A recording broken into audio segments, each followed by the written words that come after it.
in the region that we are discussing compared to other times. And this interest is just keep growing. And we have seen a lot of summits, engagements, travels to the region by different countries, heads of state summits, especially the format of C5+1 have become, utilized by a lot of countries, including Japan, US, UK. Now you see also Russia starting contemplate about it as well, because they have seen as a taking the region as more granted basically, and now they see that there's a lot of actually different players coming to the region, and region is diversifying its relationships with global players. It's good, all good for Central Asia, and we see the topics like connectivity, investment deals that happen in the region, trade, energy from Caspian, all of them becoming on the agenda of the policymakers. This is all our positive developments, and we had a chance to go to the region last year to Kazakhstan, Uzbekistan, Azerbaijan, and other countries in the region to see what's happening in the region through our own eyes. And some of our colleagues joined us in that field trips. I want to recognize Marsha, and Dick Hogland, Eric, and a couple other colleagues who were with us to understand what's happening in the region on the ground.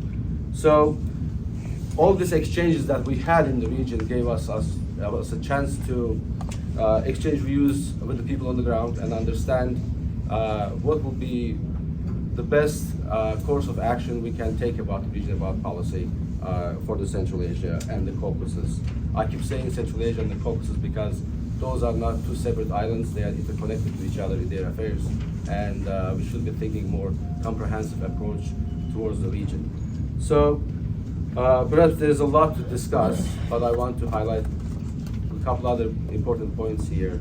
Along with the increased connectivity in the middle corridor, which is becoming an important alternative to traditional routes of transportation, we also see the increased investments in green economy, renewable energy in the region, and recent strategic partnership agreement between Azerbaijan, Uzbekistan, and Kazakhstan to carry renewable energy from the region to Europe is significant. Along with now we see, after Russia's invasion of Ukraine, we see how also energy security has become even more important for Europe. Now we see about 10 European Union countries actually receiving gas from the Caspian. This is also significant diversification for our allies and friends in Europe. Maybe perhaps there's a lot to say here, but I want to turn to Dr. Eric Rudenschild to present his report on a new Trans-Caspian trajectory, a new U.S. strategy for Central Asia and the Caucasus. Eric, the floor is yours.